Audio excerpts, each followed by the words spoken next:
Como eu não participo de redes sociais, não tenho muito contato, né, com sociais de uma maneira geral, né, mas inclusive, né, online, eu não sabia, né, da existência do DPL, e geralmente esse aluno, né, o John, que hoje é vice-diretor, né, do DPL-RS, ele sempre me deixa a par, né, de olha, está acontecendo isso, né, surgiu isso, tal notícia apareceu, enfim, né, então ele é o meu, digamos assim, meu contato com o mundo externo, né.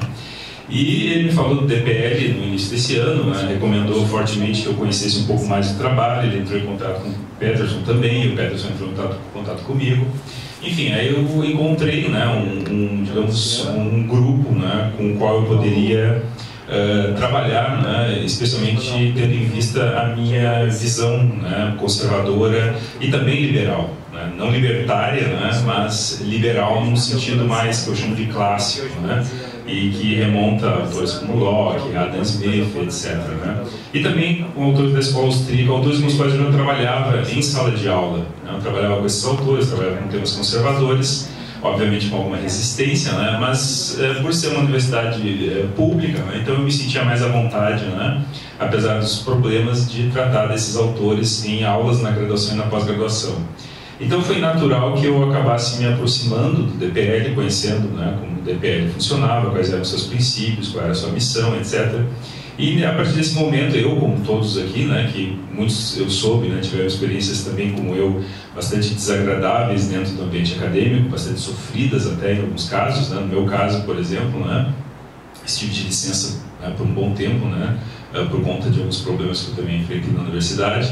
E, enfim, me encontrei nesse grupo, né, conservador e também liberal, né, algo que é possível aproximar, né, para alguns não é, né, aproximar conservadorismo de liberalismo, né, mas eu tenho tido esse trabalho, né, de mostrar essa proximidade que há, obrigado, entre o conservadorismo e o liberalismo, né? E encontrei isso no grupo, porque num primeiro momento fica parecendo que eu já fui procurado por outros grupos liberais em 2018, 2017, especialmente de estudantes, né?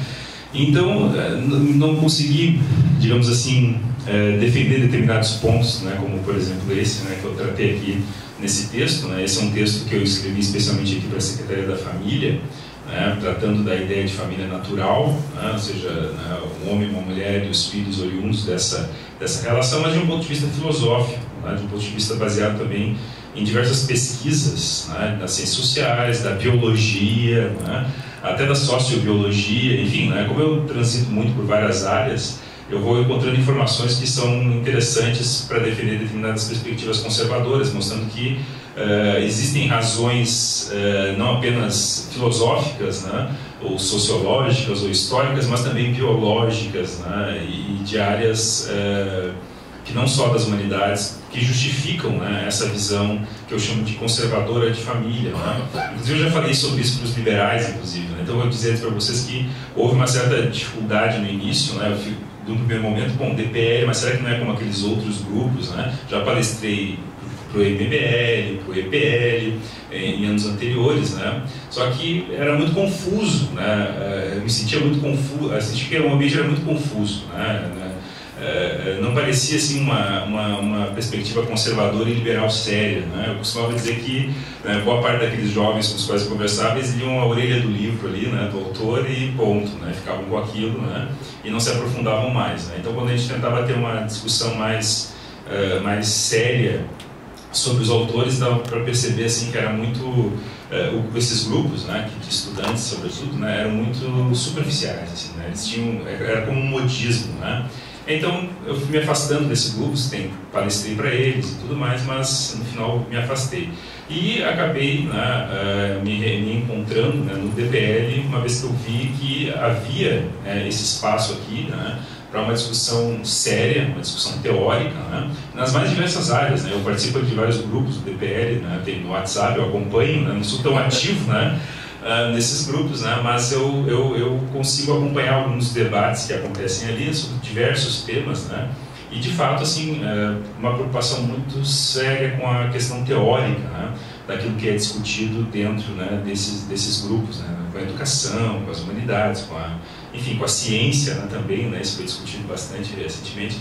E eu tinha, de fato, uma participação pública bastante ativa desde 2018. Né? 2018 foi a primeira vez em que eu escrevi um artigo a convite da Gazeta do Povo, que era sobre a decadência das ciências humanas. Né? Porque, enfim, quando me contrataram, eles perguntaram: pô, professor, será que a gente não encontra nenhum outro autor, nenhum outro professor de filosofia que seja conservador, etc., né, para tratar desses temas delicados? Tipo, olha, acho difícil, né? Mas então acabaram me encontrando e eu publiquei um texto em abril de 2018 na Gazeta, foi o meu primeiro artigo de jornal, que teve uma repercussão muito ampla, né, e bastante intensa, inclusive na minha universidade, né, por conta de uns eventos que aconteceram naquela semana e que mostravam assim, toda a degenerescência mesmo das humanidades. E eu escrevi um texto reconhecendo essa degenerescência, mas tentando resgatar as humanidades. No entanto, viram só a primeira parte do meu texto, né, a parte crítica, e ignoraram que eu estava, na verdade, tentando resgatar o sentido mais profundo das humanidades. E aí eu fiquei, enfim, fui, digamos, assediado na universidade, enfrentei alguns problemas, né, com colegas, e eu fiquei mais empenhado, então, em escrever, continuar escrevendo. Porque, na verdade, era só um texto específico, não era para dar continuidade a esse texto.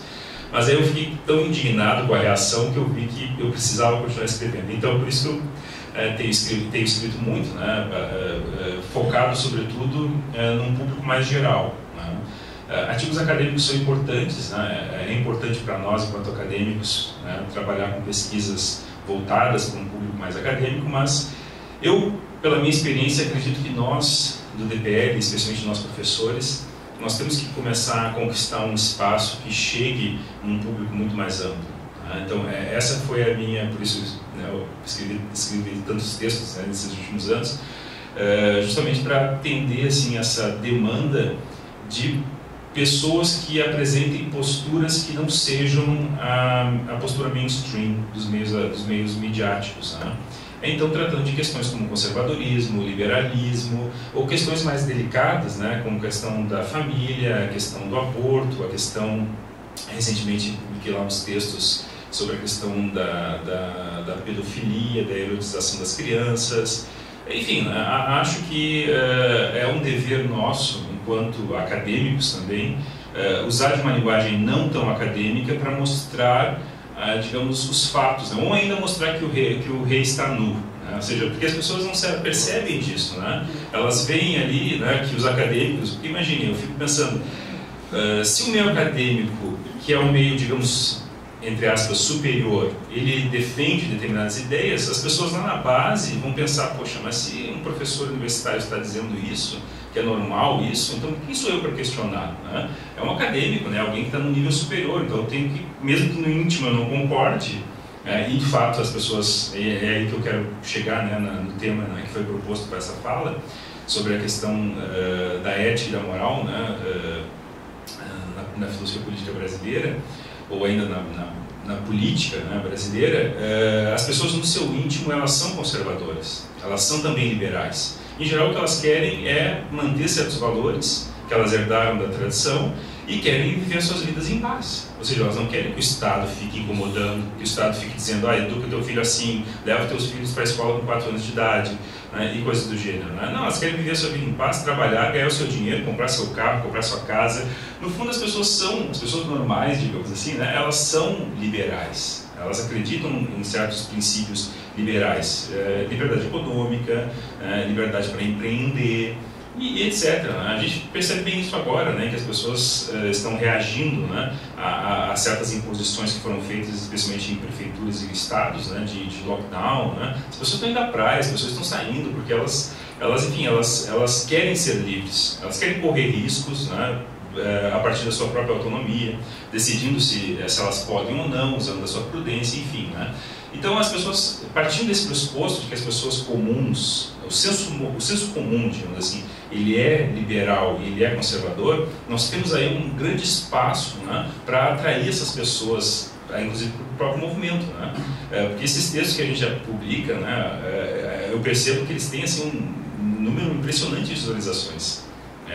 São milhares e milhares e milhares de compartilhamentos, né? É algo chocante. Às vezes no jornal mandam alguma referência, olha, professor, seu texto, né, teve tantos acessos, né, tantas leituras, né?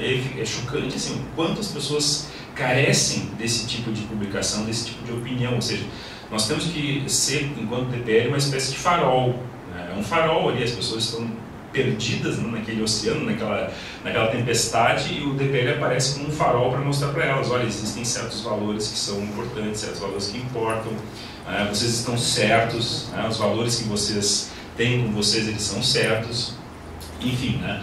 Então, indo a essa questão, a questão mais central aqui, que é sobre a questão da ética, dos princípios éticos e morais, num primeiro momento eu gostaria só de fazer uma breve observação assim, terminológica, né?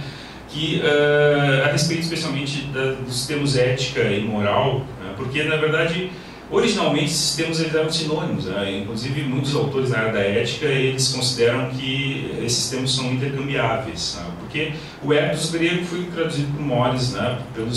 Acho que foi por Cícero, né? que fez essa tradução, né? Dos gregos para o latim. Então muitos autores usam essa questão terminológica, né? De uma mera tradução como digamos, uma justificativa para o uso intercambiável, né?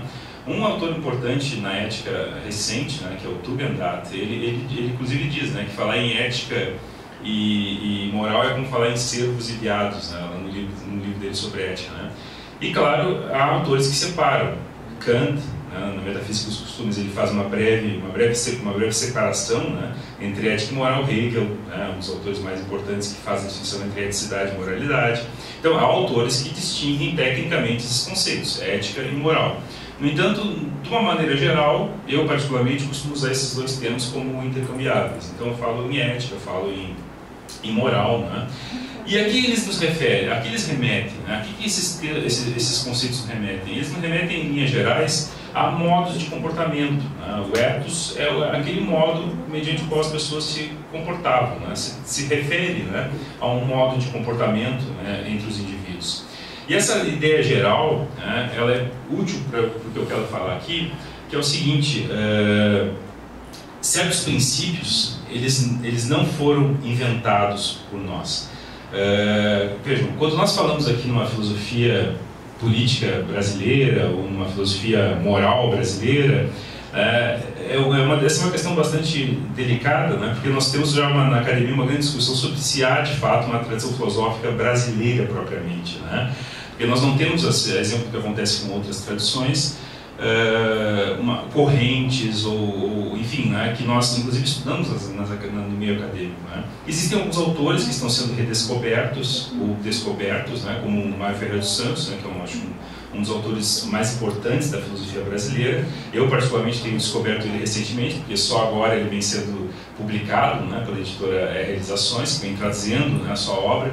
Muitos estão questionando, né, porque muitas das obras dele eram falas dele, eram gravações, então houve erros nas transcrições, né? Então isso é muito discutido, né, especialmente para aqueles que hoje estão se voltando para o estudo, né, do Mário Ferreira dos Santos. Mas ele tem uma obra bastante fascinante e sobre uma filosofia concreta, né? Ele criou todo um sistema filosófico, né, em vários volumes, né? E tem outras obras esparsas, assim, uma delas que se tornou bastante conhecida no Brasil é A Invasão Vertical dos Bárbaros, que é uma obra bastante importante, porque ele faz já uma crítica nos anos 60, né, um pouco antes da morte dele. Ele escreve essa obra, né, chamada A Invasão Vertical dos Bárbaros, para mostrar como os bárbaros de cima, né, daquilo que nós entendíamos como uma grande elite, né, vem descendo e causando a barbárie lá embaixo, né? Então a invasão não é de baixo para cima, né, mas é de cima para baixo, que é o que nós vemos hoje claramente com relação à barbárie que é imposta de cima para baixo pelo meio acadêmico, por exemplo, instigando determinados modos de comportamento que são modos de comportamento bárbaros, né? Vários dos vícios que são hoje promovidos na sociedade, eles encontram um respaldo teórico, digamos assim, e acadêmico dos professores universitários. Começou nas humanidades, mas hoje nós sabemos que já se estendeu para, inclusive, a matemática, né? Hoje, recentemente, foram divulgadas as notícias, né, sobre como a ideologia começou a corromper, inclusive, as áreas mais, digamos, exatas, né?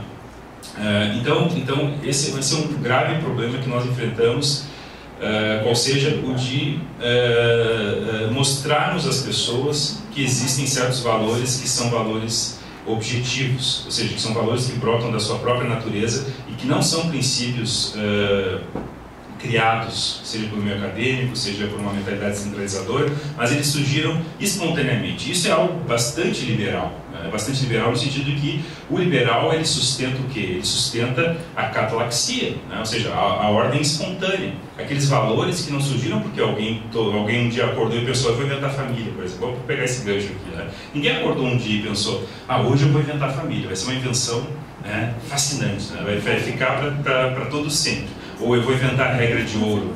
Um dos mais antigos princípios éticos é a regra de ouro, ou seja, não faz para o outro aquilo que não gostarias que fizessem contra ti. Ou, num sentido positivo, né, faz para o outro aquilo que queres que ele faça para ti também. Esse é um dos princípios éticos mais antigos do qual se tem conhecimento, né? Ele baseia boa parte, né, dos sistemas éticos que nós conhecemos hoje dentro da tradição filosófica e mesmo da tradição religiosa. Mas esse princípio ele não foi inventado pelo cristianismo, ele não foi inventado pela filosofia grega, na verdade ele surgiu de uma maneira espontânea. Eu tenho bastante interesse em autores da área, né, da antropologia evolutiva, e existem muitos estudos mostrando que esse princípio, né, ele começou a surgir a partir do convívio entre as pessoas.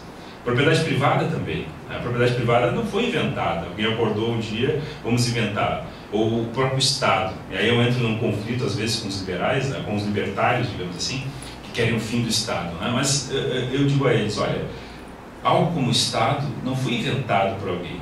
Não haveria nem interesse em se inventar o Estado. As pessoas perceberam que, em algum ponto, era necessário algum Estado.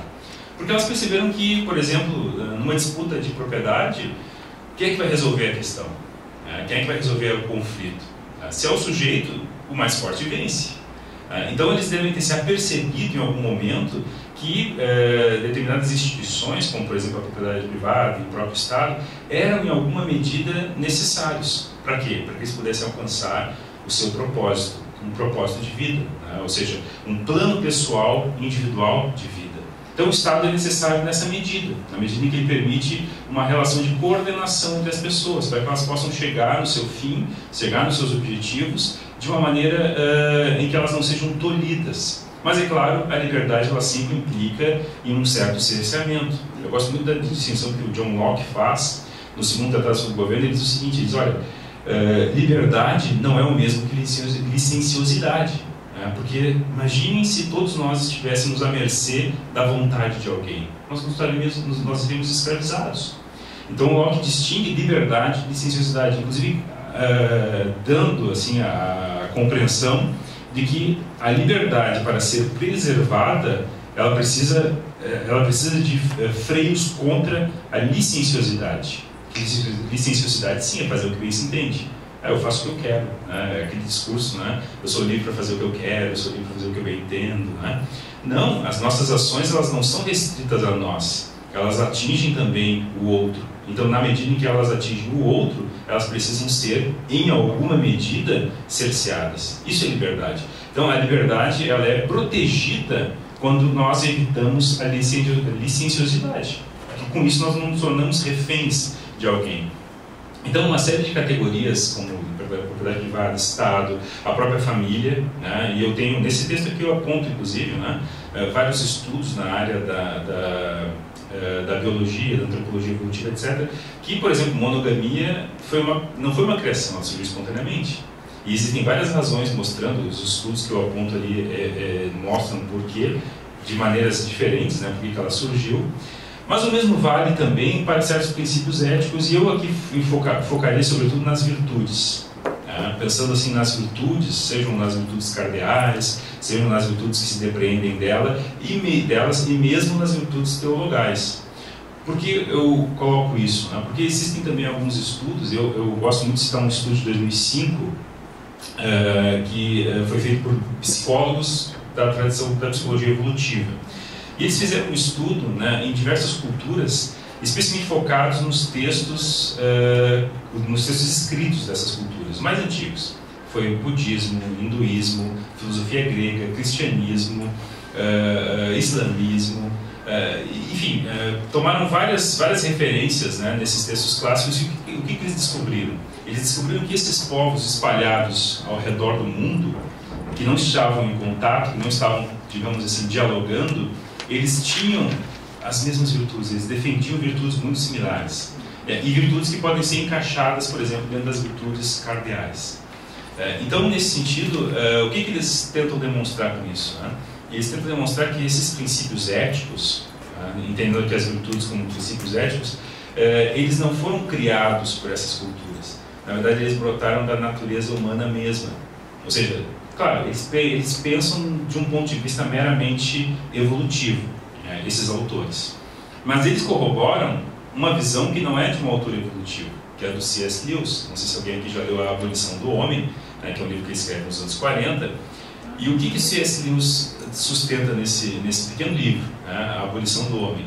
Ele mantém que existem certos princípios e valores morais que são parte daquilo que ele chama ali de direito natural, ou seja, de um direito que é inerente à natureza humana, que não vem de fora para dentro, mas sai de dentro para fora, que se exterioriza nas instituições, inclusive instituições políticas. Não, claro, a maioria das nossas hoje, né? Mas deveriam ser, digamos, cristalizados nessas instituições. Por quê? Olha, porque eles são princípios que, de alguma forma, promovem o nosso bem viver, ou ainda a nossa plena realização humana. É um termo que os naturalistas gostam de usar, né? Que remete a autores como Aristóteles, que foi já o autor que nos apresenta a ideia de uma eudaimonia, né? Que seria assim o florescimento humano.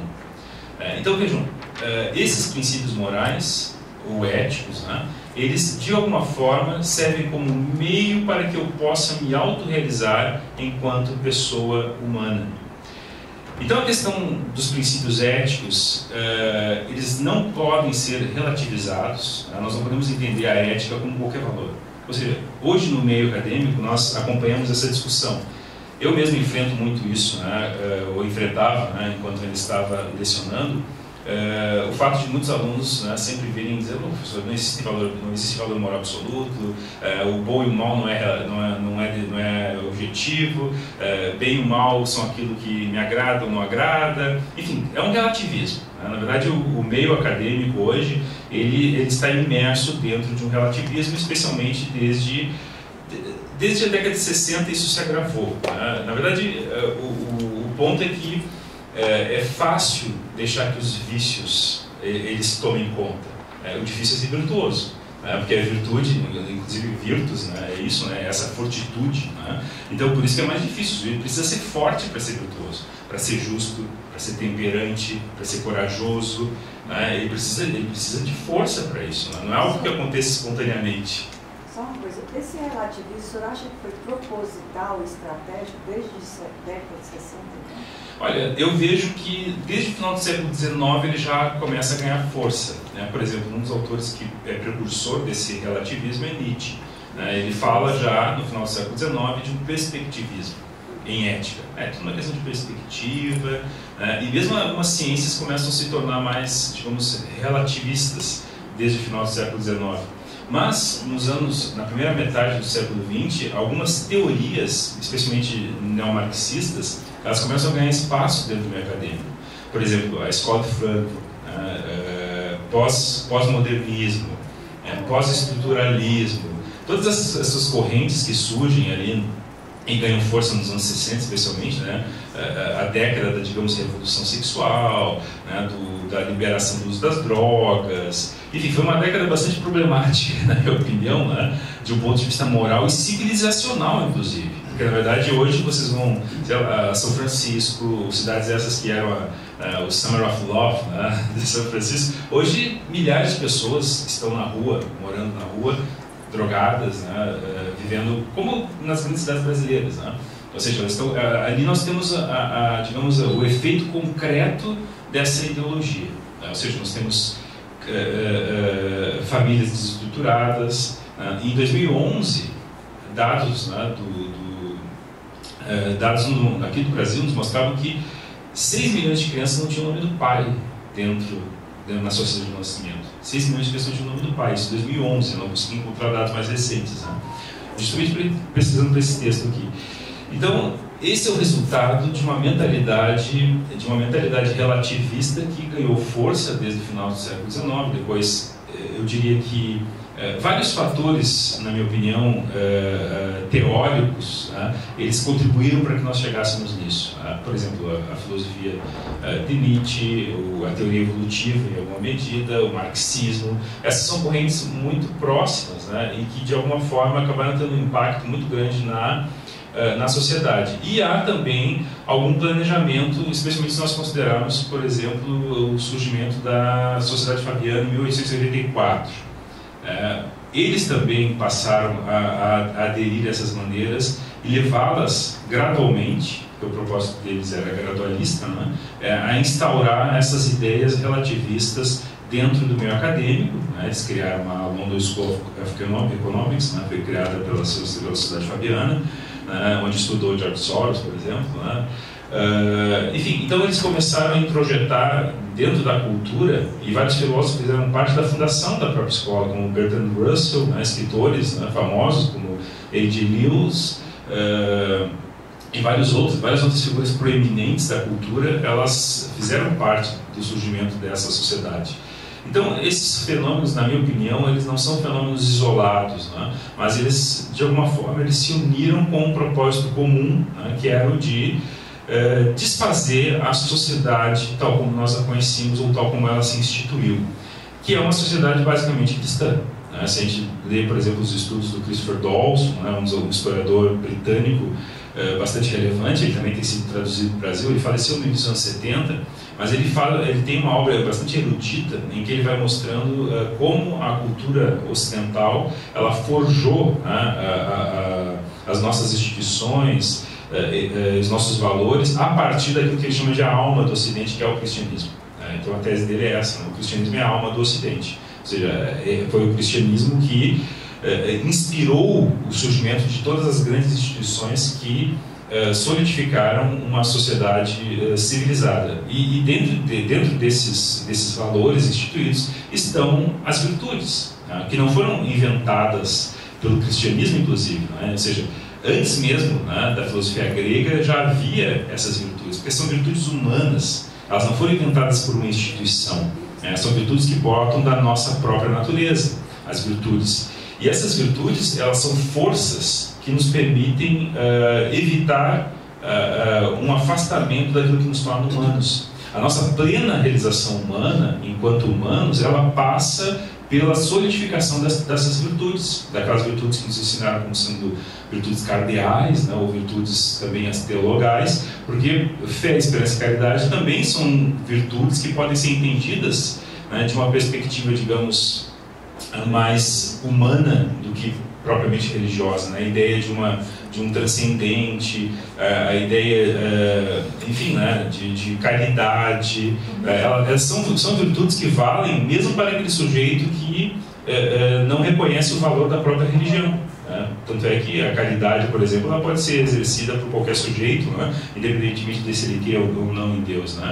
Então, o que nós temos no fundo, aí voltando a essa questão do relativismo, é que com o relativismo nós combatemos a própria alma do Ocidente, que é o cristianismo. Nós vamos deixando de lado esses valores perenes e vamos adotando qualquer valor, quando na verdade o que nos torna mais humanos, o que nos leva à plena realização é digamos, é o perene, são aqueles valores que nos acompanham desde a nossa origem.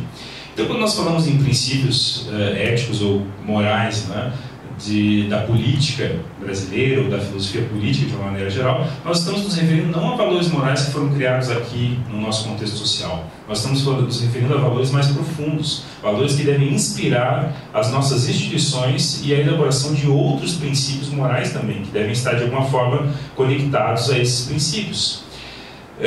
Por quê? Porque com isso nós chegamos àquilo que eu chamava antes de plena realização humana, ou ainda eudaimonia, enfim, vários termos foram apresentados ao longo da história para definir o que seja esse estado de plena realização. Mas, de uma forma como nós os conhecemos hoje, nós o vemos especialmente surgindo na Grécia Antiga, depois no Medievo. Isso se perde em alguma medida, mas se perde com isso também a própria ideia de natureza humana. Então a importância de resgatarmos certos princípios éticos, morais, está ligada à necessidade de nós resguardarmos aquilo que nos torna particularmente humanos. Eu gosto muito de eu cito muitas vezes, né, uma frase atribuída a um filósofo pré-socrático chamado Heráclito, segundo o qual, se nós disséssemos que a felicidade está nos prazeres do corpo, nós diríamos que os bois são felizes quando eles encontram ervilha para comer, né?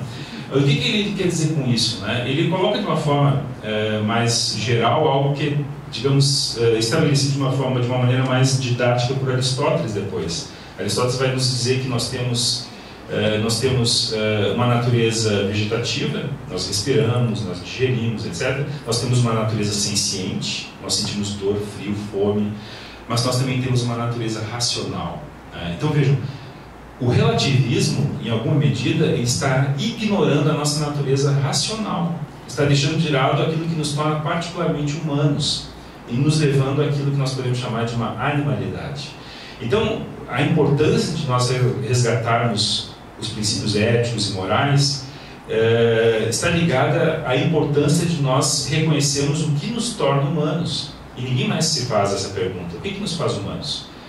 Então, eu tenho, digamos, a liberdade para buscar por certos prazeres. Mas será que eu devo? É como diz o princípio aqui: nem tudo posso, mas nem tudo me convém. Esse princípio é muito importante também, né? Por quê? Olha, eu posso muitas coisas, mas nem tudo me convém enquanto pessoa humana. Porque eu não sou como um cão, eu não sou como um animal, né, que se alimenta do que vem pela frente, ou que segue seus instintos, né, que, enfim, que age apenas motivado por impulsos. Eu não sou como eles. Eu tenho algo em mim que me distingue das demais criaturas. E isso hoje é politicamente incorreto. Quando eu digo isso em aula, alguém sempre me acusa: professor, é especista. Até criaram esse nome, né? Especista, eu acho que é o nome, né? Especista ou especismo, né? Especismo. Esse é um termo, acho que é um termo que está muito comum hoje no meio acadêmico da filosofia, né? Se eu digo, olha, eu sou mais do que um mero cão, professor, isso é um preconceito. Porque especismo é um novo preconceito. Aí, professor, o senhor é um preconceituoso, né? O senhor está sendo especista ou especicista. Eles usam, não sei se há um termo, um deles é o correto, né? Mas eles usam os dois, né? Especicismo é um dos termos mais comuns hoje no meio da ética dentro da filosofia, não sei se nas outras áreas, porque é quando o professor, né, o autor, sei lá, alguém como eu, diz: não, olha, eu não sou como os demais animais, eu tenho algo que me distingue deles. Então isso é um preconceito, né? Por enquanto não é punido, né? Mas talvez num futuro não muito distante, né? Talvez eu seja punido, né? Por conta desse... pode chamar o outro de cachorro, então, né? Quando está com raiva. Exato.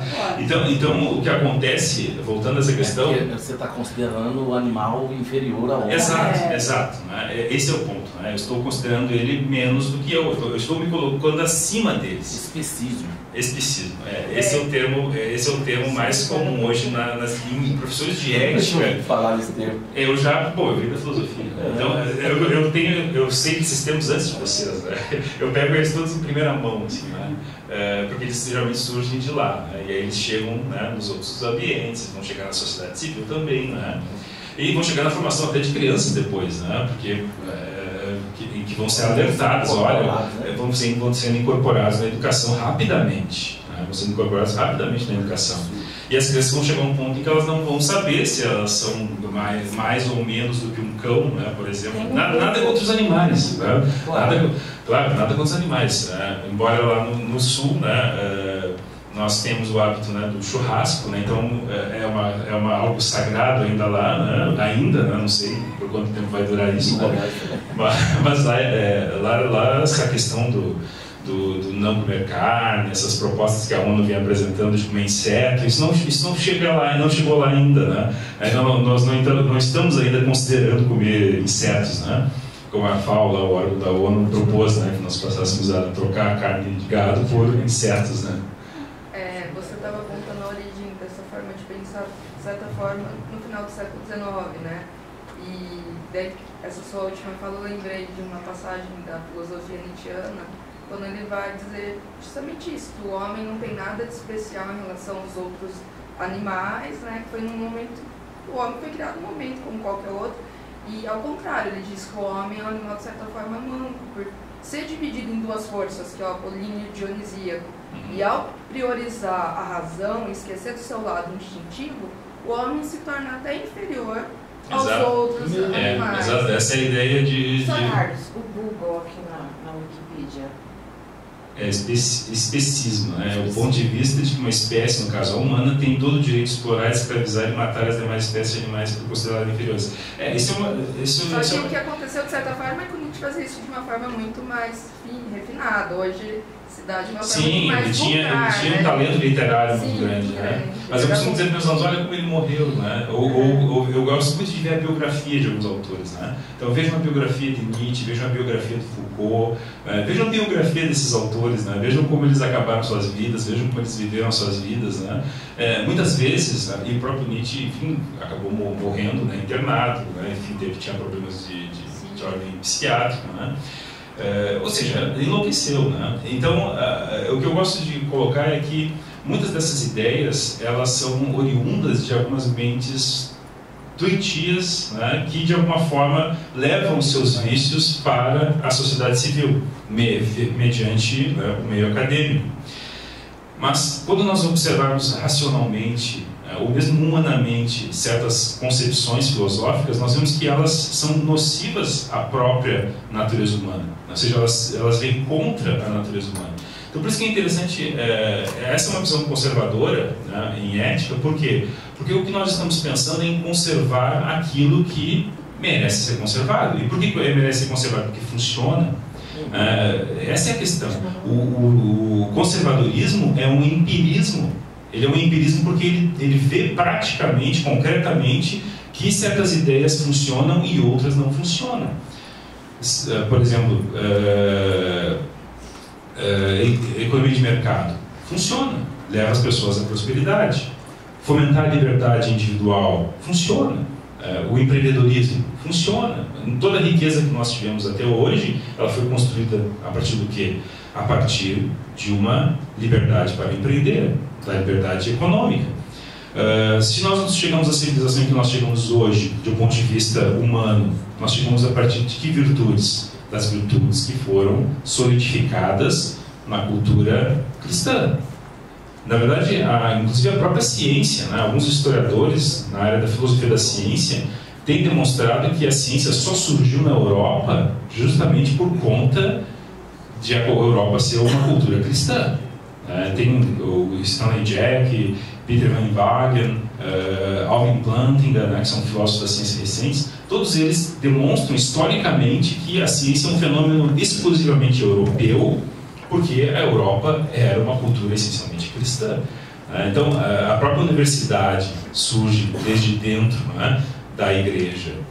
Então, as mais diversas ciências. Então, o cristianismo não é o oposto de ciência. Na verdade, ele é o berço de onde surgiu a ciência, de onde surgiu a filosofia, de onde surgiram as diversas ciências e as mais elevadas formas culturais. Mas voltando àquela questão, então, sobre os princípios éticos e morais, né, eles são, então, perenes porque eles brotam da nossa própria natureza. Eles surgem dessa natureza racional, coibindo certos impulsos de outros aspectos da nossa natureza, porque nós também temos esses dois aspectos. Nós temos um aspecto vegetativo, nós temos um aspecto animal. Eu vejo isso muito claramente, né, e da importância da educação nisso. E a educação não passa só pela família, ela também vai passar pelo processo de educação, pelo processo das instituições. Nós precisamos de instituições que, de alguma forma, fomentem esses valores, que fomentem esses princípios. Porque não adianta só, nós estamos vendo isso agora, né? Por exemplo, eu penso na minha situação em particular, num contexto familiar, o meu contexto familiar, fomentando certas virtudes, quando as crianças têm uma outra formação na escola, que destoa, né, dessa formação que nós damos em casa, né? Então, nesse sentido, as instituições elas também são importantes, né? Educacional, política, etc., né? Porque essas instituições elas devem incorporar esses princípios e valores éticos que brotam na nossa natureza. Mas o que acontece quando elas não incorporam? O que acontece quando essas instituições, elas, pelo contrário, elas violam esses princípios? Nós temos o caos social, nós temos a desordem, nós temos a miséria, nós temos o sofrimento. E hoje, trabalhando especialmente aqui no Ministério, eu percebo claramente, a partir dos dados, o resultado terrível, né, sobre famílias, sobre jovens, de ideias que eram altamente nocivas à própria natureza humana. Então, eles estão pagando a conta de uma série de ideias e políticas que não eram baseadas em princípios éticos, em princípios morais, enfim, né, conectados à própria humanidade, à nossa humanidade. Então, eram ideias torpes, eu costumo dizer, né, que foram transformadas em políticas para a educação, para a família, etc., né, que causaram esse estrago social, que hoje é mensurado, inclusive, né, dissolução familiar, drogas, uma legião de jovens sem qualquer propósito. Na verdade, hoje, a segunda causa de morte entre jovens é o suicídio. Já foi terceira um tempo atrás, hoje é segunda, e é crescente, os dados são crescentes. Eu tenho acompanhado isso. E nós temos ali também no Ministério várias políticas, né? Temos tentado, né, pensar em várias políticas para minimizar, né? E o que eu tenho dito muito, né, eu tenho escrito também muito, né, no âmbito do Ministério, e o que eu tenho insistido muito é que o problema também é moral. Não adianta só investimento, não adianta só dinheiro, existe um problema moral por detrás disso, né, que está ligado à dissolução familiar, que está ligado à falta de sentido, que está ligado a um narcisismo, né, que é vigente hoje na cultura de uma maneira geral, via redes sociais, etc., né? Então, há uma série de problemas de cunho moral que tem tornado o jovem, e eu me preocupo aqui também sobretudo com o jovem, né, porque ele é o futuro, né, ele é, digamos assim, ele é ele representa os nossos recursos humanos do futuro, né? E se ele está sem propósito, se ele está pensando em suicídio, imaginem o que vai ser o futuro, né? E hoje nós estamos no boom da juventude, né? O maior índice de jovens que nós já tivemos, né, desde que se tem registro, mas vai cair a partir de agora, né? Nós vamos envelhecer mais. Então nós temos que focar nessa juventude, solidificando nela certos princípios morais, porque esses princípios morais, então, eles são forças que nos ajudam a encontrar um sentido. Nos meus textos ali eu tenho usado muito o Viktor Frankl, né, que é o criador da logoterapia, né, porque ele já discutia isso. Tem entrevistas dele nos anos 70, nos anos 80, dizendo: não, o nosso jovem hoje é muito mimado, ele não tem valor, ele não tem força moral. O cara dizia isso há 30 anos atrás, 40 anos atrás, né? As coisas se agravaram hoje em dia, né? Então, nesse sentido, eu volto àquela pesquisa que eu citei no início, que é de psicólogos evolutivos, porque, na verdade, eles tratam das virtudes justamente como meios terapêuticos. Por isso que eles pesquisaram essas culturas antigas, porque eles queriam encontrar nessas culturas valores que pudessem auxiliar no tratamento de certas desordens mentais, especialmente de depressão, né, da falta de sentido. E eles encontraram que esses princípios éticos, que as virtudes, eles seriam mecanismos eficientes para fazer com que o jovem, ou mesmo o adulto, né, ele encontrasse forças para lidar com as adversidades da vida e, enfim, lidar com seus próprios problemas, independentemente de outros mecanismos, né, como, por exemplo, farmacológicos. Então, a tese deles no artigo que apresenta essa pesquisa é essa, né? Olha, se nós fomentarmos virtudes, nós não precisaríamos focar tanto nos aspectos farmacológicos, e nós poderemos também assegurar que esse crescente número de pessoas que sofrem de desordens mentais possa, então, enfrentar de uma forma, digamos, saudável, né, esses problemas que todos nós enfrentamos, né? Todos nós temos problemas, a vida não é fácil, né, para ninguém, mas a questão é como nós vamos lidar com esses problemas. E esses autores, eles julgam que as virtudes, que são forças, no seu sentido inclusive etimológico, que as virtudes contribuirão, ou que podem contribuir para que o jovem ou adulto ele enfrente os seus problemas, né? Mas vejam, a virtude de acordo com o que eu vinha falando, ela está ligada à nossa natureza tipicamente humana. Ou seja, o que nos torna humanos, particularmente, é a virtude. Animais não são virtuosos. Um cão não é temperante, um cão... Eu estou dando exemplo do cão aqui, né, mas não tenho nada contra cães, eu até tinha, antes de vir Brasília 2, né, mas não é esse o problema, né, a questão não é, digamos, vilipendiar os animais, né, mas é só reconhecermos que nós possuímos algumas características que eles não possuem. Eles não possuem virtudes, eles, na verdade, eles não se tornam aquilo que eles deveriam se tornar, eles são aquilo que eles já deveriam ser desde a origem, né? Eles já vêm pronto, né? Exato esse ponto. Então, voltando ao exemplo que eu citei anteriormente, eu acabei pulando, como pai, né? Eu percebo isso claramente. Eu não preciso ensinar meus filhos digamos, a serem gulosos. Eu não preciso ensinar eles digamos, a seguirem seus impulsos. Eu não preciso ensinar isso para eles. Eles seguem naturalmente. Mas o que eu tenho que fazer? Eu tenho que coibir esses impulsos neles. Eu tenho que, como pai, educá-los para que eles sejam virtuosos. Então, essa é uma grande diferença. Vejam, nós não somos, nós precisamos ser ensinados a nos tornarmos aquilo que nós somos em nossa natureza, de acordo com a nossa natureza. A nossa natureza não vem pronta, assim, tipo, como acontece com os animais. Passarinhos, por exemplo, tem animais que mal nascem e já saem independentes, né? Ou passarinhos que já sabem cantar. Se minha filha, por exemplo, se ela quiser cantar, eu tenho que pagar aula de canto para ela. Ela não vai sair cantando assim espontaneamente, ela tem que ter aula de canto, ela tem que ser ensinada, etc. Né? Um pássaro não, ele chega e já está cantando. Ou seja, ele já está pronto, ele já vem com um programa ali pronto, né, para ele ser aquilo que ele é. Nós não somos prontos como os animais, né? E nós somos fortemente influenciados pelo nosso ambiente. Nós conhecemos aquela história literária, né, do Mowgli, o menino do lobo, né, e como ele, convivendo num ambiente selvagem, também se torna mais selvagem. Existem, claro, esse é um exemplo literário, mas existem, né, casos reais, né, de crianças que foram perdidas e criadas por lobos, até por avestruzes, né? Enfim, né, eu já descobri, né, que pesquisando, né, sobre casos como de crianças que foram perdidas, né?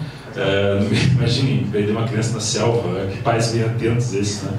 Mas há casos, né, de que há crianças que foram perdidas e que incorporaram, né, comportamento dos animais que estavam ao seu lado. Depois que recuperaram elas conseguiram falar, voltar a falar, enfim, as capacidades cognitivas delas de alguma forma conseguiram ser recuperadas. Sim. Então, professor Carlos, quando o senhor fala aí da importância da família, né, na educação, eu tenho 3 aspectos aqui para o senhor analisar. Como é que o senhor analisa a educação básica formal da escola, a educação familiar que antecede essa, e também o homeschooling, porque é uma proposta bacana, interessante, mas tem pais que não têm condições de aplicar o homeschooling em casa. Então, como é que o senhor analisa aí todo esse cenário dessas 3 vertentes aí?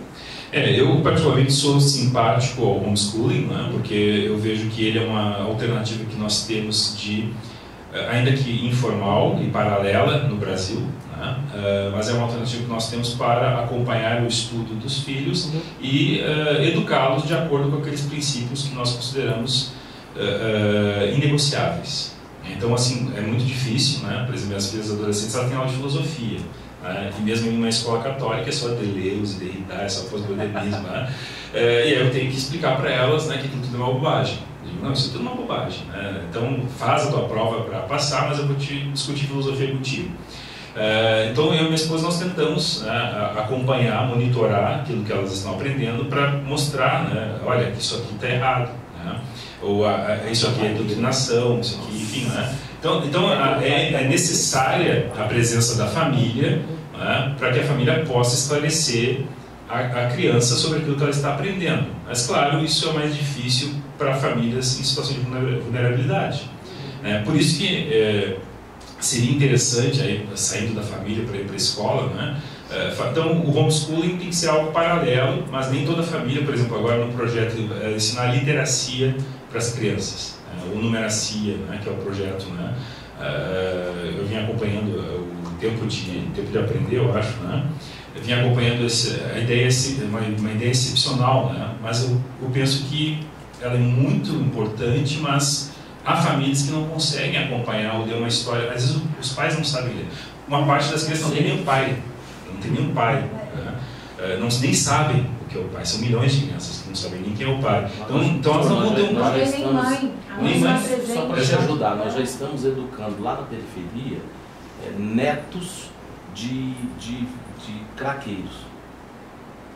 Sem nenhuma referência, netos. A avó era craqueira, a mãe é craqueira, a avó era craqueira. Já a terceira geração. É que a avó às vezes tem um pouco. Quando eu penso em Então, vó, eu penso em alguém com 80 anos, mas. Como elas, Deve ser idade de 50, mas deve ser a minha idade. Assim, não, tem avós aí na periferia com 35, 37 anos. Exato, porque ela, com 12 anos, com 13 anos já engravida, né? E é um ciclo vicioso. Essa criança ela não tem nenhuma referência, Exato. O homeschooling a gente pensa em pais que estão preparados. Exato, pais que leem, pais que têm uma biblioteca, pais que têm informação. Exato, agora tem uma estatística de mais de 65% das famílias brasileiras não são estruturadas, pai, mãe, família, que tem a base educacional. Pelos dados que eu já acompanhei, no Brasil quase 16% das famílias já não são famílias com pai e mãe.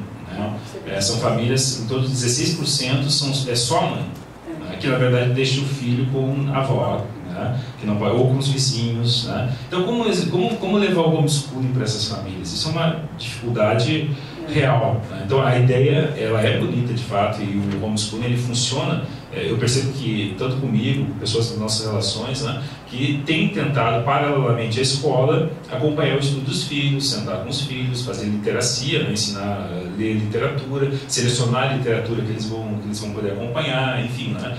Mas esse é um número muito reduzido de famílias, né? Então nesse caso eu acho que existem alternativas, né? Eu acho que existem alternativas, como por exemplo políticas públicas que engajem, por exemplo, os jovens, né? Por que não engajar os jovens em atividades em que eles próprios vão, né, desempenhar esse tipo de função com as crianças, né? Ou seja, literacia, por exemplo, ler literatura, fazer cantigas, essas atividades que a gente faz com os filhos em casa e que essas crianças na situação de vulnerabilidade não têm pais lá para fazer isso, né? Por que nós não engajamos determinados grupos? Alguns grupos fazem, sobretudo grupos que ligados a instituições religiosas, muitos grupos fazem isso, né? Que prestam esse auxílio. Né? Então, por que não aproveitar, né, dessa disponibilidade de recursos humanos para chegar lá, né, e ocupar, digamos, um espaço, não um Estado, né, mas essas sociedades que são oriundas da sociedade civil e que surgiram espontaneamente, né, para elas desempenharem funções como essa junto às crianças, junto aos jovens. Né? Enfim, são alternativas que deveriam, ao meu ver, ser pensadas, né, para, de alguma forma, reverter o problema. Né? Seria até uma questão assim, de fraternidade, né? de fraternidade, eu diria, né? de uma relação de tomar lá da cá, né? No sentido de que aquele que vai, ele de alguma forma encontra um propósito, encontra um sentido para a sua vida, e um propósito maior, né? Como para aquele que, do outro lado, vai também permitir que ele tenha esse propósito, que ele alcance esse propósito, mas vai se beneficiar daquilo que ele leva lá. Esse é um sentido, a gente pensa muito em termos de solidariedade, e solidariedade ela é uma categoria de mão única. A solidariedade é um sujeito que vai ali dar, né, algo para o outro. O sujeito está passando fome, eu vou ali e dou algo para ele. Né? É de mão única, né? E a fraternidade é uma via de mão dupla, né? Em que um dá e o outro recebe. Em termos assim, comuns, né, o solidário ele dá o peixe, o fraterno ensina a pescar, né, digamos assim, né? Que é o que funciona melhor em termos de políticas públicas. Não é claro que a solidariedade não seja útil em alguns momentos. Ainda tem um outro elemento para temperar essa discussão. Se você fizer uma pesquisa, eu já tem tempo, sobre as instituições mais respeitadas e reconhecidas na sociedade brasileira, a escola está lá no topo dessas instituições. Eu não sei depois do efeito Bolsonaro se isso deu alguma, acho que deve ter alguma alterada, deu alguma alterada. Aí o professor ensina algo na escola e o pai não concorda, o aluno fica com a escola, porque ele acredita que a escola sabe e o pai não sabe, mesmo o pai tendo um certo conhecimento. Lá isso vai complicando, quanto menos instrução tiver, a família vai complicando mais. Isso também ajuda a a fazer com que a escola doutrina da maneira que quiser e o pai fica praticamente sem é o título, né? O professor, sem ele reação. ensina. O professor. E desde bebê, minha filha, por exemplo, lá no Jardim 1, sei lá, agrupamento, minha filha não fez creche, fez no Jardim 1, chegava em casa, a gente ia ajudar uma tarefa, se ela encasquetar que a gente estava errado, ela falava, minha professora não ensinou assim, não vou fazer. Você está querendo dizer que a minha professora está mentindo? Mas é até de certa forma cultural, porque, por exemplo, a família do meu pai e lá do norte, lá também de certa forma eu morei lá, é assim, no estado do Pará. Meu avô passou pro meu pai, que meu pai por sua vez passou para mim e eu vou romper aqui. Se tiver uma divergência entre eu e o professor, você fica com o professor. É que era uma questão cultural no passado, é que o professor mudou a figura do professor. Eu vou romper aqui. Eu acho que isso deu alterada com os últimos eventos que aconteceu aí na sociedade, essa onda do Bolsonaro de questionar o papel da escola, de valorizar a família, isso deve, não vi nenhuma pesquisa. É que até a minha geração, pelo menos, né, assim, em termos de ensino fundamental e médio, o professor ainda era uma autoridade, inclusive uma autoridade moral. Uma autoridade em termos de conhecimento era uma autoridade moral. Nós respeitávamos o professor, nós tínhamos receio de dizer algo errado, nós tínhamos vários receios, nós queríamos respeitá-lo. Né? Então, assim, a autoridade dele era algo incontestável, né? E nas gerações anteriores mais ainda. Isso se perdeu, né, nos últimos tempos. A autoridade moral, inclusive, né, foi não só do professor de ensino fundamental e médio, mas mesmo do professor universitário. Né? Essa autoridade moral e intelectual foi sendo perdida. Mas se mantém essa ideia, né, de que não, ele é uma autoridade. A ideia ainda parece persistir como um fantasma. Mas o que o governo Bolsonaro tem feito, e não só ele, mas professores como nós, né, que fazemos parte do DPL, e outros professores conservadores liberais têm feito, é mostrar que não, esse professor não é mais uma autoridade, ele erra, né, e ele tem errado. Né, e isso, claro, vai ter efeitos. Né, isso vai desfazer um pouco. Infelizmente, esse é um mito que tem que ser desfeito. Né.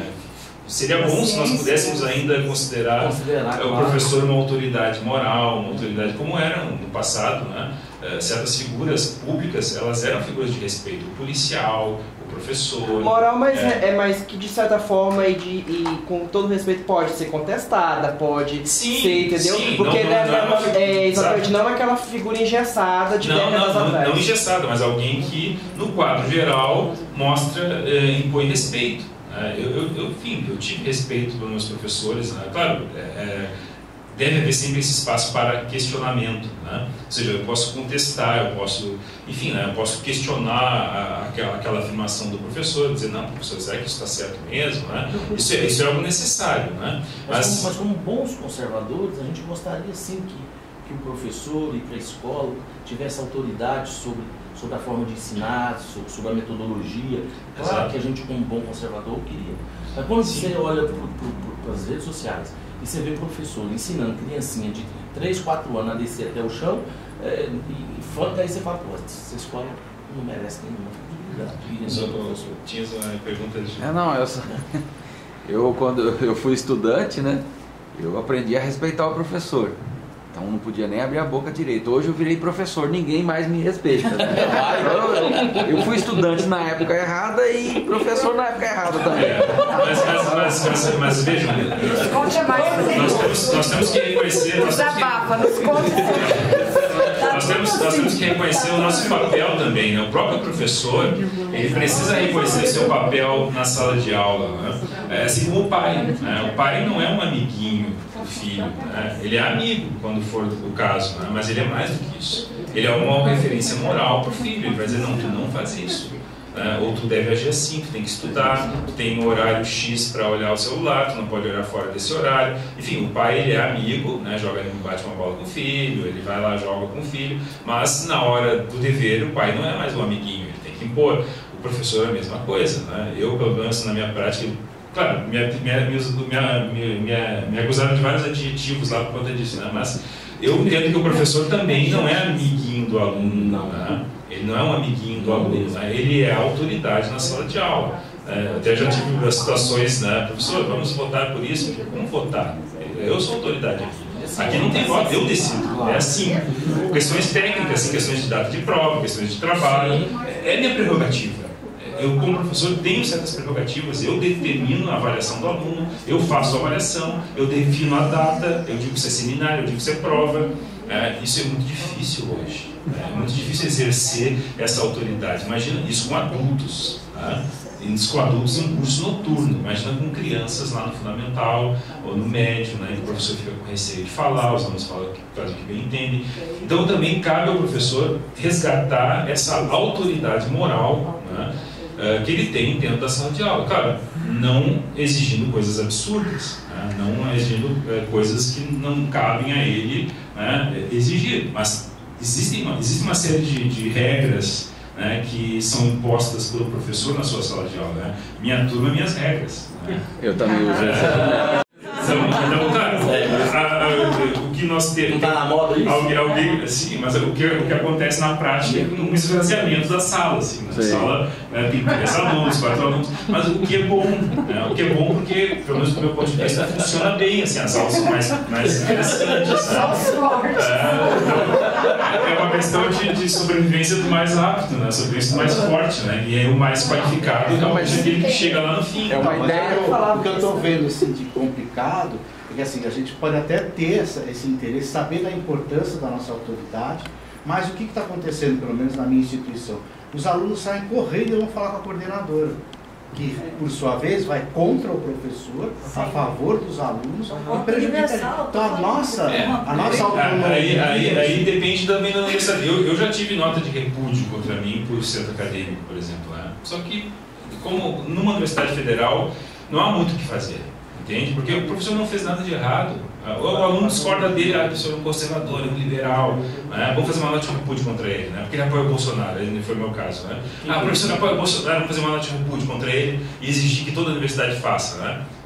Eles fizeram, né? Publicaram e tudo mais, mas não aconteceu nada, porque não houve nada de errado. Né? O professor não fez nada de errado, ele não cometeu nada ilícito. Né? Então a questão é essa, a questão é nós usarmos da nossa autonomia num ambiente que nos permita exercer essa autonomia. Eu sei que eu tenho amigos que não podem entrar para o DPL, que eu já convidei, porque eles têm medo da represália dentro da universidade deles. Eles já me disseram isso. Eles pesquisaram, né, foram consultar assim, outros colegas, olha, será que eu posso fazer parte do DPL? Né? Aí disseram para ele, olha, tu vai por conta e risco. Isso é universidade privada. Aí eles me disseram, cara, eu não vou poder porque eu tenho receio de perder meu emprego, de ter problemas, eu estou em cargo de chefia, vou perder. Vocês são conservadores Nutella. Gente, vamos respeitar, porque eu vivo isso numa universidade onde era um ninho do comunismo ali. E a minha proposta é voltar para a capital, porque eu estou no interior, e eu preciso da aprovação. Mas você não vai fazer nada para isso. Eu preciso. Diretor do DPL. Não adianta não, todo mundo já sabe. Mas é uma questão de aprovação. É um absurdo isso. Eu preciso que eles me aprovam. Aí eles vão transferir. Só um comentário aqui. Não vou me associar porque, quer dizer, serem perseguidos. O objetivo nosso é trabalhar contra a perseguição. E a associação, o ato de filiação, ele é sigiloso. Só quem vai saber são 2 ou 3 pessoas da diretoria e ponto. A não ser que tenha uma camisa do DPL. Poste foto nas redes sociais. Então assim, faz sentido. Alguém que posta foto nas redes sociais. Mas vamos voltar para a palestra. Esse é um problema, medo de represálias, né? Especialmente eu falava isso por causa da questão da autonomia, né? Então a autonomia didática, a autonomia pedagógica, digamos assim, né? Ou mesmo essa liberdade de poder definir avaliações, definir como é que é o comportamento na sala de aula, definir horários, né? Intervalos ou não, coisas desse tipo, né? Coisas práticas do cotidiano na sala de aula. O professor tem autonomia para isso, sobretudo nas universidades públicas, né? Porque como nós temos a estabilidade, na verdade, ela funciona, ela é útil nesse aspecto e apenas nesse aspecto, muito embora ela tenha sido usada ou venha sendo usada para fins que não são fins legítimos, né? Ou seja, o professor não vai dar aula, o professor não usa a aula para falar de política, para falar de candidatos, para atacar o governo e coisas do gênero, né? Então aí não funciona, né? Mas essa autonomia é respeitada, né? Todo mundo sabe aqui, todos nós sabemos, né, como funcionam as universidades, sobretudo, não só as públicas, né, mas principalmente as públicas, né, mas hoje também as privadas, né? Então nesse sentido, a questão é nós sabermos usar com prudência, por aí vem as virtudes de novo, né? Eu falava lá atrás das virtudes, né, como princípios éticos, morais para a política, né? Então esses princípios morais, eles também se aplicam a nós enquanto professores, né? Então nós temos que ser prudentes, né? Prudentes como as serpentes, mas sem maldade como as pombas, né? Para usar a frase bíblica, né? É uma frase de sabedoria, é uma frase que nos mostra como nós devemos agir, seja no âmbito político, seja no âmbito universitário, por exemplo, né? É muito importante sermos prudentes, sermos fortes. Vou citar as virtudes clássicas, né? Força, temperança, né? Justiça, né? E coragem. Assim, a coragem ela é muito importante do ponto de vista da nossa atuação política dentro dos nossos ambientes. Porque nós somos naturalmente políticos, né? Nós somos, como diria Aristóteles, animais políticos. Nós nos relacionamos, nós socializamos, nós alcançamos os nossos fins com os outros. Então é inevitável, embora nem todos tenham partido, todos são naturalmente, inerentemente políticos, né? Nós nos relacionamos. E para que nós possamos nos relacionar, nós precisamos também dessas virtudes, né? Nós precisamos da prudência, não adianta nós... Enfim, né? Eu desde 2018, então, né, embora eu tenha sido sempre conservador, né, tá no DNA, embora eu tenha estudado filosofia, tenha passado pelo curso de filosofia, eu nunca simpatizei, né, com a esquerda, né, e na época em que eu fui estudante, 91, 94, na graduação, era muito tranquilo, né, o ambiente, mesmo o ambiente das humanidades, ou seja, eu era alguém de direita, mas, ele é de direita, mas ok, né, deixa ele ali no canto dele. Hoje não, hoje os alunos de direita são coagidos, né. Meus alunos, eles são coagidos a não assistirem às minhas aulas. Muitos deles me relatam isso, né? Que são coagidos a não assistirem. Né? E se vão, ficam sendo atacados pelos colegas, até na pós-graduação. Né? Como tu vai ser orientado por ele? Né? Como é que tu procurou ele para ser teu orientador? E ficam ouvindo aquilo assim, sabe? Ininterruptamente. Né? As coordenações, elas fazem como, né? Isso aconteceu comigo. Então eles fazem tipo uma competição entre os professores, para ver o professor que tem o maior número de inscritos naquela disciplina. A própria coordenação faz esse tipo de gestão para destacar você. Olha, você teve só 5 inscritos. E uma pressão dos centros acadêmicos também para que, você não vai lá, bicho, vai aqui, esse professor é melhor, tal, é assim. Esse cara é conservador, esse cara é de direita, esse cara apoia o Bolsonaro, e por aí vai, assim, sabe? Só que muitos alunos, mas como eu disse antes, lá no início, a maior parte dos nossos alunos é de alunos assim, conservadores. Em geral, eles são conservadores. Ainda que não são esquerdistas nesse sentido combatente. Eles não vão para as redes sociais atacar professores, não. São poucos os que fazem isso. Mas eles fazem isso de uma maneira tão violenta que os outros calam. Né? Eles pensam assim, eu vou me concentrar em estudar porque eu quero trabalhar depois. Enquanto esses que são os ativos, eles não querem trabalhar depois. Ficam lá na universidade. Eles ficam lá. E como hoje as universidades elas têm casa, alimentação, bolsa disso, bolsa daquilo, vários benefícios, né? Também, né? Só não inventaram uma bolsa específica para isso com um nome, né? Mas existem outras que são usadas para esse fim, né? Então, enfim, né? Voltando à questão que motivava assim, essa fala, né, que é com relação à questão das virtudes, as virtudes elas estão ligadas à nossa natureza particularmente humana, elas fazem parte daquilo que nos torna humanos. E quando começa a viger um certo relativismo, um foco na nossa natureza senciente, o que há é uma desumanização do humano. E nós vamos nos animalizando, como acontece hoje. Às vezes a gente vê as pessoas... Por exemplo, alguém que está imerso na drogadição. A gente vai aqui até em Brasília mesmo tinha me dito que não, que Brasília, no plano, pelo menos era totalmente clean, né? Mas tem muitas pessoas morando, eu me surpreendi então, vendo muitas pessoas na rua aqui, né? E o perfil é o típico de outras cidades, né? Ou seja, de pessoas que estão imersas na ciência, né? Ou seja, nos prazeres imediatos. Eles querem a droga. Então, isso é oriundo do quê? É oriundo de um foco em uma formação, uma educação e de um ambiente, de um entorno, né? E de também ideologias que favoreceram isso, que fomentaram isso. Que eu falo do Summer of Love, né? Lá dos anos 60, né? que veio aquela ideia bonita, né, a liberação das drogas, e as imagens que aparecem da época, né, se a gente vê aqueles filmes mais hippies, né, eu sempre tive uma certa aversão a essa cultura em particular, né, mas a gente vê aqueles vídeos antigos da cultura hippie, está todo mundo feliz, né, todo mundo dançando, todo mundo em paz, né, todo mundo feliz, realizado, né, mas aquela cultura, né, ela, de alguma maneira, ela acabou impactando, né, nas décadas seguintes, na formação, porque aqueles jovens que estavam lá no Summer of Love, muitos deles se tornaram professores, foram para as universidades lecionar, né? Então eles levaram com eles aquela ideologia para a formação dos seus alunos, e isso acabou se instituindo. Existe um livro bastante interessante de um acadêmico dos Estados Unidos chamado Roger Kimball. Ele tem esse livro que se chama Os Radicais na Universidade. E é um livro bastante interessante do ponto de vista histórico, porque ele analisa desde os anos 60 como a esquerda começou a tomar os postos dentro das universidades nos Estados Unidos, né? Ele faz uma análise circunscrita, né, aos Estados Unidos, e como isso foi impactando nas décadas seguintes na formação dos universitários. E ele tenta mostrar com isso como as universidades se tornaram, então, esse ambiente totalmente profícuo, né, ao surgimento de ideias nocivas à civilização, nocivas à liberdade, enfim, né, como as universidades se tornaram totalmente ideologizadas. E no Brasil algo parecido aconteceu.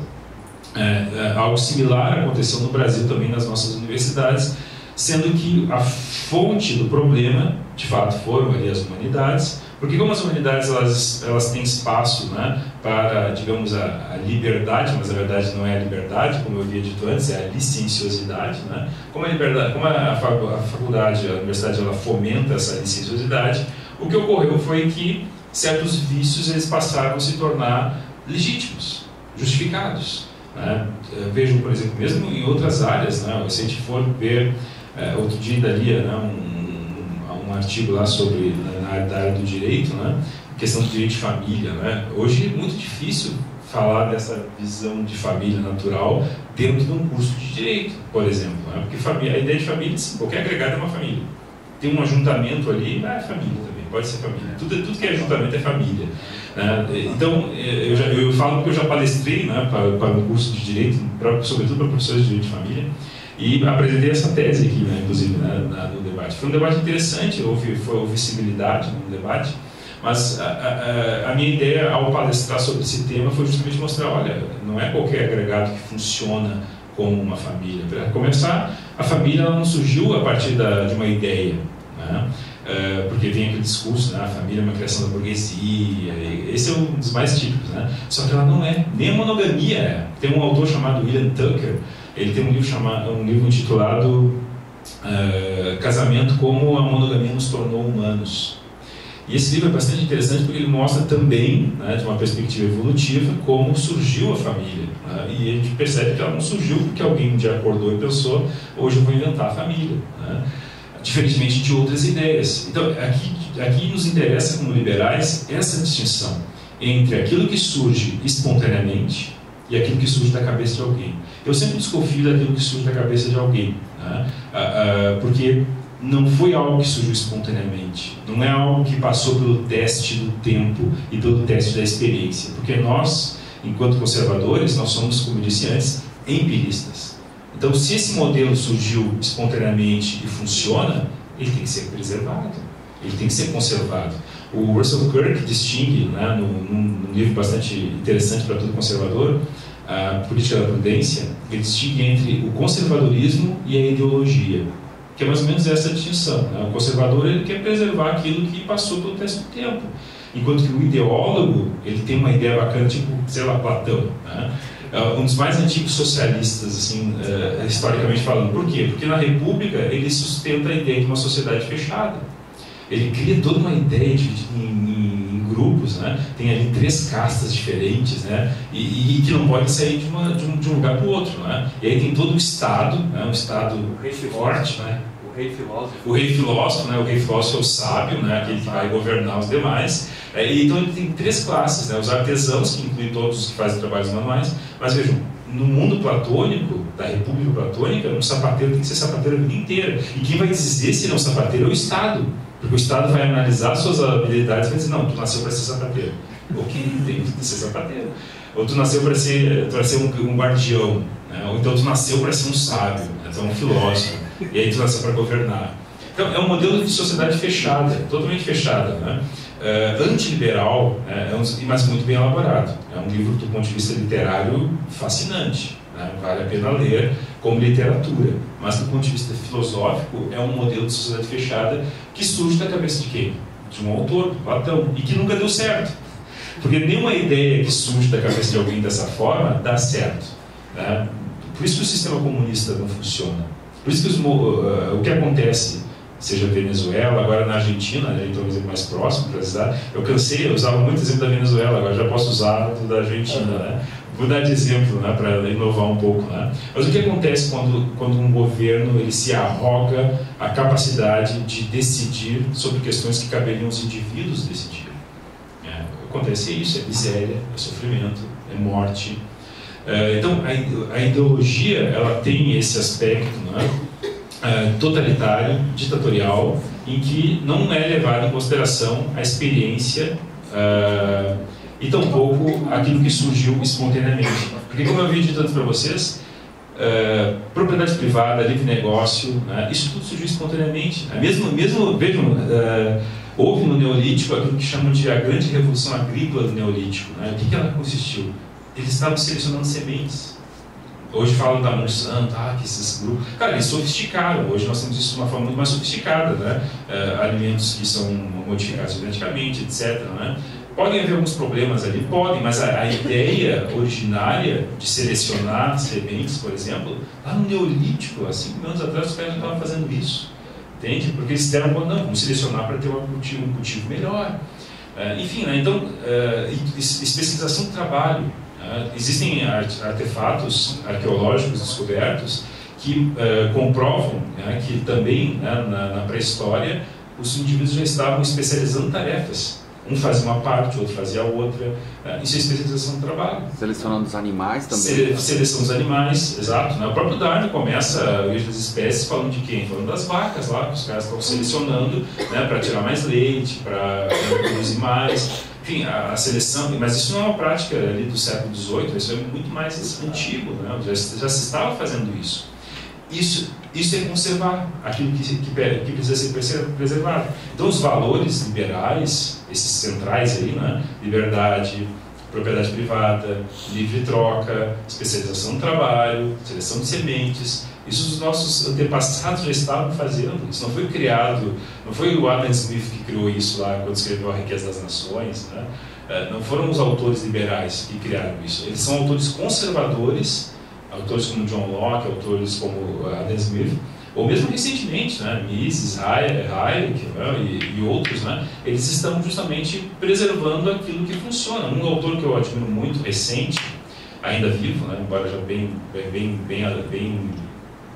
digamos assim, adiantado na idade, né, que é o Thomas Sowell, né, um autor lúcido, fascinante. Ele é um economista, mas eu considero ele também um filósofo, né, e ele é um filósofo, ele é um conservador, ele é um liberal, um professor de Stanford, né, liberal, né, segue a tradição, né, de autores como Milton Friedman. Né. Ele foi muito midiático, né, nos anos 60, 70 ele já estava na mídia, assim, né, defendendo ideias liberais, etc. Né, e muito conservador. Se a gente acompanhar os textos dele, eu como leitor, né, das obras dele, não apenas dos livros, mas dos artigos que ele publicava em jornais também, ele publicou muito em colunas e jornais, ele se mostra um autor conservador.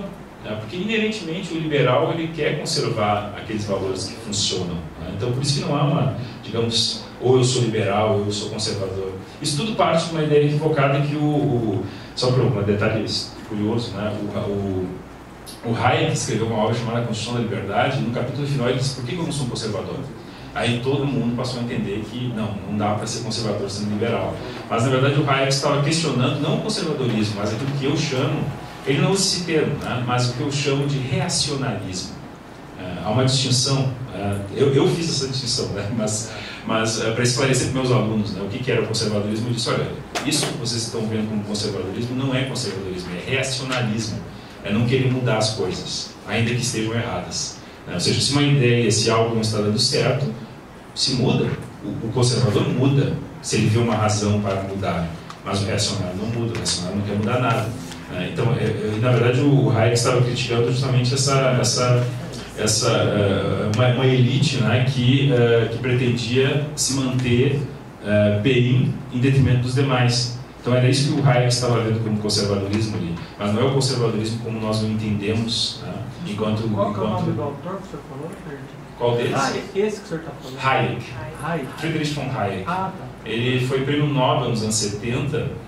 Ele esteve no Brasil muitas vezes, inclusive no Rio Grande do Sul, né? Quando ele era na Universidade Federal de Santa Maria, né? Ele morre no início dos anos 90, acho que 91. Mas ele esteve antes disso no Brasil, porque no Brasil existia uma revista, acho que o nome dela era Visão, né? Ela era uma revista liberal, né? Que trouxe muitas ideias liberais para o Brasil, e depois, inclusive, trouxe o próprio Hayek para o Brasil para palestrar em vários lugares no Brasil, né? Mas enfim, né? Então o Hayek escreve esse livro e lá no final ele diz, por que eu não sou conservador? E aí os liberais costumam usar esse texto para dizer, olha, não é compatível o liberalismo com o conservadorismo.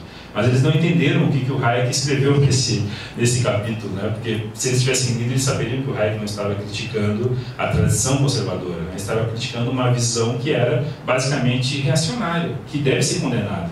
É uma visão reacionária que diz, o pobre tem que ficar pobre, né? O rico não pode perder a sua posição. Isso é reacionarismo, isso é inaceitável. Essa é a visão platônica, inclusive, né? Lá da República, né? Não, nasceu sapateiro, vai ser sapateiro a vida inteira, não tem nada que mudar. Uma visão sobre isso, eu costumo ver essa questão muito ligada à economia. E o livro que o Roper escreveu, Uma Breve História do Homem, talvez seja o argumento mais interessante contra Engels, no livro dele, A Origem da Família, da Propriedade Privada e do Estado. Neste livro, Engels defende uma tese que é muito atraente para todo o progressismo, e isso serviu justamente para dar sustentação para todo o feminismo de terceira geração. Que é basicamente o seguinte, ele entende que havia uma sociedade fundada no matrimônio, ou no matriarcado, né, na mulher, e quando surge a propriedade privada, teria sido, a visão de Engels, o fim do matriarcado e o início do patriarcado. Portanto, ele não separa a propriedade privada do patriarcado. E aí ele defende uma tese, enfim, ele faz todo um percurso histórico, ele tem uma historicidade, evidentemente, mas nesse texto é interessante como ele coloca isso de maneira atraente, digamos assim, justamente para o feminismo de terceira geração. Porque ele coloca esses fundamentos do matriarcado como a ideia de opressão. E o que acontece? Nessa sociedade de matriarcado prevaleceu o amor livre. E aí que ele coloca do ponto de vista econômico, que é fantástico. Numa sociedade simples, ou seja, que vivia de tribos e bandos, você tem um número de rebentos muito limitado. Portanto, se você tem uma quantidade X de pessoas, você tem aqui uma vantagem, porque as pessoas trabalham, caçam, pescam. Uma sociedade caçadora-coletora é muito interessante você ter pessoas trabalhando. No entanto, vai chegar um momento que os custos vão superar os benefícios do rebento. E é justamente nesse momento que vem a Revolução Neolítica, por exemplo, a ideia de você ter agricultura, de você ter a possibilidade econômica de expandir. E aí vem justamente a ideia de família, porque ninguém por exemplo, se você tem uma tribo, o ser, digamos, entre aspas, primitivo, a antropologia detesta isso, mas o ser primitivo ele é muito mais belicoso do que o homem contemporâneo. E, portanto, se você estava na sua tribo, chegava de repente uma guerra, estuprava as mulheres, matava as crianças, e as sociedades iam vivendo dessa forma. E você não tinha incentivo para proteger o seu rebento, porque você não sabia que era teu filho. Ou seja, todo mundo, no amor livre, você ficava com a tua mulher, com o teu irmão, com a tua irmã, e ele era suruba. E essa tese desse livro é muito atraente, porque se nessa época não existia a opressão, e quando surge a propriedade privada, nasce, entre aspas, a opressão, o patriarcado, essa tese fica até hoje. No entanto, o Roper percebeu o seguinte: se os custos superam os benefícios, aí conflito surge. E é justamente isso que o Roper deixou Engels deixou completamente de lado. E aí o que acontece? Por esse elemento econômico e as leis econômicas que são irrefutáveis, como por exemplo, lei de regimento decrescente, atividade marginal, tudo isso é deixado de lado. E qual é a relação que a gente tem hoje com o homeschooling? Quando eu lembro que eu fazia cálculo na graduação, e eu tinha que esperar o professor dar a resposta de como fazer aquela integral. E aí você, puxa, como é que eu vou fazer? Hoje você entra na internet e fala, vou resolver isso aqui. Porque a tecnologia propiciou uma redução de custo de transação tão enorme que hoje, muitas vezes, as pessoas se antecipam aos acontecimentos e permite isso. E o homeschooling, ainda que a gente não consiga, por meio de políticas públicas, levar essa ideia para as famílias, enfim, porque tem todo esse processo de deterioração do núcleo familiar, você tampouco pode negar o direito da família que quer educar de educar. Como acontece, famílias sendo denunciadas porque querem educar os seus filhos. Isso é um absurdo, justamente nesses elementos, muitas vezes, que aparentemente distantes do ponto de vista sociológico, antropológico, filosófico, da própria economia. E nesse caso, que eu estou me referindo ao Engels, porque essas teses são muito atraentes, então, e geralmente deixadas de lado. E quando a gente coloca o elemento econômico, é praticamente irrefutável.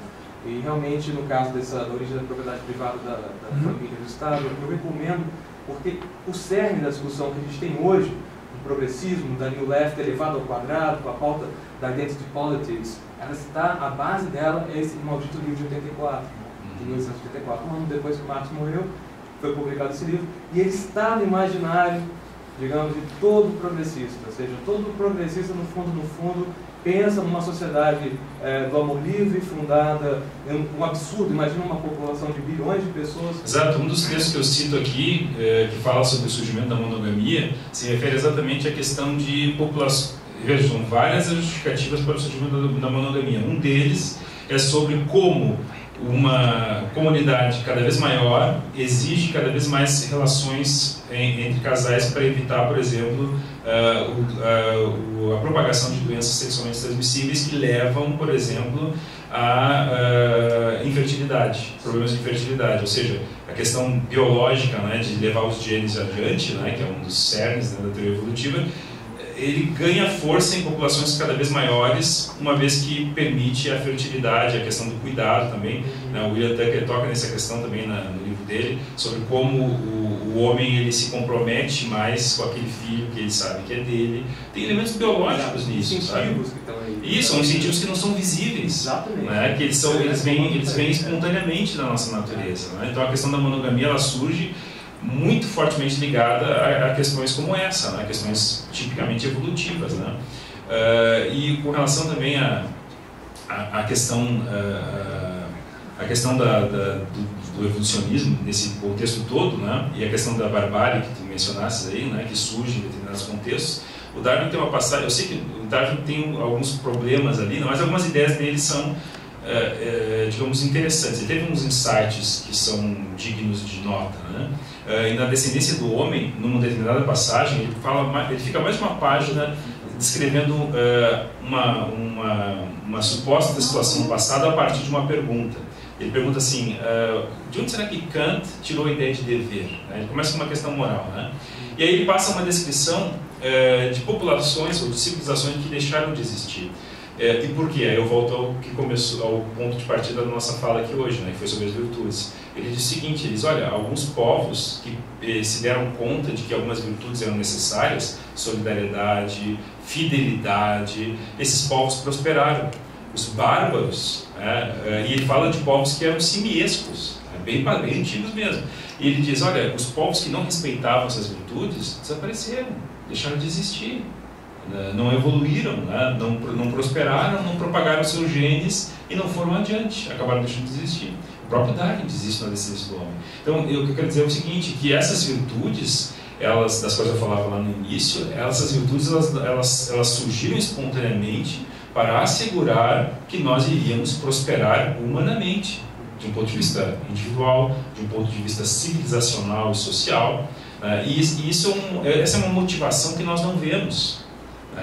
Por exemplo, só para fechar, eu sei que estou passando o tempo, nesse texto aqui eu cito um exemplo que é puramente biológico e que esclarece muito de uma tragédia que nós acompanhamos hoje, especialmente com jovens e meninas em particular. Afeta meninos também, de outra forma, mas afeta meninas. Por exemplo, hoje há uma abundante pesquisa, e eu cito aqui os artigos todos, né, nesse texto, que mostra que meninas que têm a presença do pai biológico ao lado, elas têm a maturação puberal atrasada. Ou seja, a presença do pai biológico libera feromônios, né? Isso não só com humanos, com outros mamíferos também, já fizeram essas experiências com outros mamíferos. E a menina, ela tende a, convivendo com o pai num ambiente de pouco conflito, porque também a violência leva ao mesmo problema, né? Mas um ambiente de pouco conflito, com o pai presente, faz com que a menina tenha uma maturidade puberal mais adiante. Ou seja, hoje nós enfrentamos uma tragédia que os pais não estão em casa.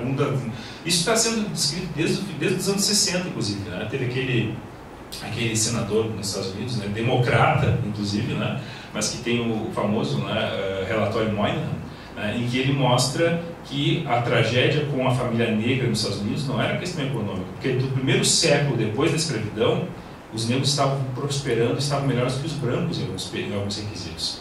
No entanto, o que aconteceu nos anos 60? Né, nos anos 60 eles começaram a decair. Ou seja, ele identifica que naquele momento a família negra começou a se dissolver. O David Popenow, ele tem um livro, A Vida Sem Pai, e ele exatamente corrobora essa tese, mostrando que a causa, né, da tragédia com a comunidade negra nos Estados Unidos não está ligada a preconceito, não está ligada a questões econômicas, está ligada a uma dissolução familiar, para qual ninguém aponta.